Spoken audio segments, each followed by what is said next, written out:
Hi guys, Gary Stevenson of Gary's Economics dropped another wonderful video. I leave a link in the description to the whole thing. It's about half an hour long, but I do recommend watching it. But I wanted to highlight this section here, which I found really interesting. And it's about debating. So we generally see TV shows like the Jeremy Vine show where you have somebody on the left and somebody on the right, or somebody on one side of the argument and somebody on the other, and they put them together and they have a debate, and it gets a bit heated or it gets a bit frustrated, and it doesn't really go anywhere. Those who are involved in the debate walk away holding the same position, and those who support either side generally are unmoved. So a new approach is needed, and Gary talks about this here. Have a listen. I think in our culture we have this kind of idea that the way to persuade somebody of something is to have a debate with them. You see this all over the internet, you see this all over YouTube, with this guy destroys that guy. It's totally the dominant media narrative, the media form of how to discuss economics is we have the left-wing guy, we have the right-wing guy, they fight each other to the death, and somehow that persuades people. Basically, having done this work of persuading people on the economy for many years now, I'm convinced that debates almost never convince anyone of anything, and they're just not a good way to persuade people of things. The first thing is you need to recognize where we are as an economy and as a society. And again, this is relevant for the UK and for every other Western country. Living standards are falling quite quickly. People's children and grandchildren are and will be much poorer than they are or they were. That is scary, you know, that is scary. We're here in 2025. In most of the Western world, we haven't experienced really widespread poverty for a long time, and we're moving into widespread poverty, and that's scary, and people are scared and people are stressed out.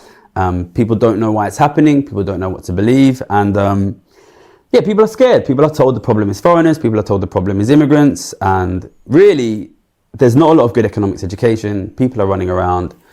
They're scared and they're worried, and if you want to speak to them, you need to understand that. And if you come in aggressively, if you force people into a debate they don't want to have, if you shout people down, if you try and win debates against people, you're probably just going to force people kind of further into their own echo chamber, into their own thoughts, into their own sort of spaces of fear. And I think when people are scared, it's just really, really difficult to move people into a positive space. If we're going to fix this, it's going to have to be through sort of building unity between the middle class and the working class. And I don't think we're going to achieve that by shouting at each other. Yeah, so the key thing, number one, don't be a dick. Understand that different people are in different situations. Here in the UK recently, we've had a lot of recent far-right protests at hotels of refugees and this kind of thing. And there has been obviously counter protests where people on the left go and sort of shout at them, and I understand that. I understand people on the left want to protect refugees, want to protect immigrants.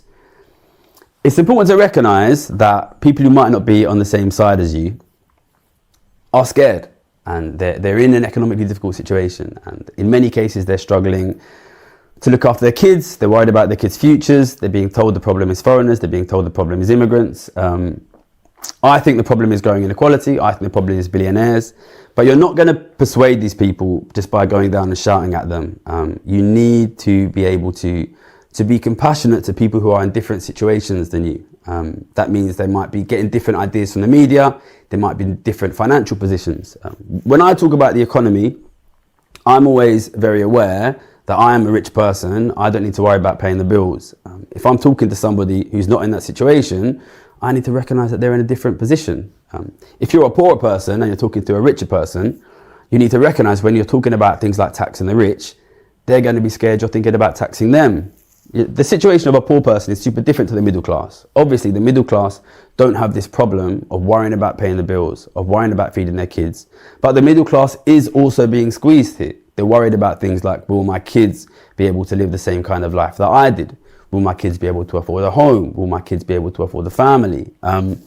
If you can't understand with a bit of compassion the position of people who might be in a different situation than you, you're never going to persuade anyone. 100% agreement. I'll leave a link in the description so you can watch the whole thing, and I do recommend it. But I want to focus on this point here. Empathy.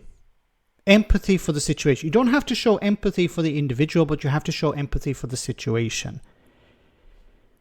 So if, as Gary has pointed out, if you're a rich person and you want to show empathy for the situation that people are going through, you have to understand that.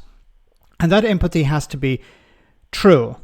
Like I've mentioned before, people like Bernie Sanders. Bernie Sanders is a US senator. He's pretty well off, but he understands the real issues ordinary people go through. So he's in a position, while a wealthy individual, a well-off individual, he's able to speak to the working class. He's able to speak to poor people because he understands what they're going through. He doesn't have to experience it to understand it, but he understands it. He talks about people being struggling to pay their bills. He talks to people who are, he talks about people not being able to afford healthcare. He talks about low wages. He understands these things. So when he speaks, people listen. And I think this is what's necessary. The same on the other side, a poor person speaking about increasing taxes on the rich.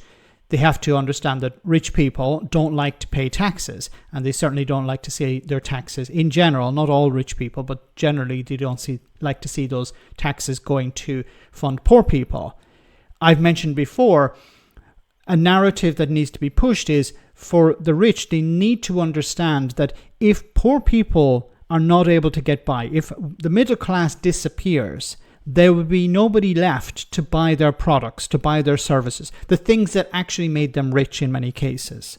So lifting a lot of people out of poverty is actually in your interest. And I think this is something we can use. I agree to a certain extent this idea of debates. The debates are quite useless. Many people who go into a debate have their mind already fixed. So they're on one team and somebody's on another team. And generally, there's very little that will convince somebody to leave that team. There can be ideas that come out of it. There can be some interesting information that comes out of the debate. But generally, debates are not really won. But when it comes to convincing people, I think this is core. This is really important. Empathy. Once again, you don't have to show empathy for the individual, but you have to show empathy for the situation. I saw a number of interviews some time back where people went and met with, reporters went and met with MAGA supporters, Donald Trump supporters. And the normal reaction would be, well, okay, these people are dumb, these people are stupid, these people are voting against their own interests, and they're too far gone. But instead of actually talking about how, talking about racism, they actually spoke about the problems these Trump supporters were facing. Tell me about the troubles you have in your life. So they talked about poverty, they talked about paying the bills, they talked about access to healthcare. And then gradually you're able to show them, okay, Donald Trump, what has he said about these things that make your life better? And gradually, by asking questions to people, not talking to them, but not talking at them, but talking to them, listening to them, asking them the right type of questions, you're able to convince people, you're able to change minds. And I think the same can be applied to a wealth tax or dealing with poverty or dealing with immigration. Listen to people, try and understand why they're in that position, why they believe the things they do. I think it's easy, and I have fallen into this trap myself by calling Brexiteers stupid or whatever. But when I speak to people who have supported these positions, generally it's because of misinformation or because they thought something would get better because they voted to leave the European Union or they voted for the Conservative Party or whatever. So they came to a position for a number of different reasons. And commentators and people who want to change minds need to stop talking and start listening. Try and show a bit of empathy for the position. Once again, not necessarily for the individual, but for the position. And then if you're doing that, you have a better understanding of their situation, why they think those things. And then it's easier to combat racism or poverty or whatever the issue that you're trying to resolve. Let me know in the comment section, guys, what you think. And as always, your comments are greatly appreciated. And once again, I'll leave a link in the description to Gary's original video.